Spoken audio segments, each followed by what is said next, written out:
চা খেতে ইচ্ছা করতেছে, চুলা বাড়ি আসলাম।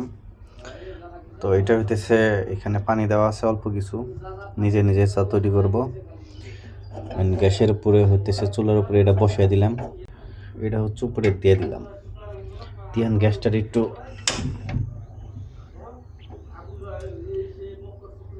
গ্যাসটারে লাগাই দিলাম। ওকে, পানিটা মোটামুটি গরম হয়ে গেছে।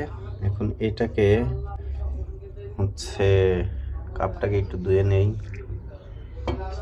এই পানিতেই কাপটারে হচ্ছে একটু ক্লিয়ার করে নেই। ওকে, অলরেডি চিনি দিয়ে দিছি, এখন শুধু টি ব্যাগ। এখন এখন টি ব্যাগটা দিয়ে দিলাম। টি ব্যাগ দিয়ে দেওয়ার পরে চায়ের কিন্তু কালার আপনার হচ্ছে কিছুক্ষণ রাখলে দেখা যায় যে চায়ের অফুরন্ত একটা সুন্দর কালার চলে আসে। দেখতেছেন হালকা হালকা কিন্তু কালার অলরেডি চলে আসছে। তারপরে হচ্ছে এই তো চা রেডি হয়ে গেছে।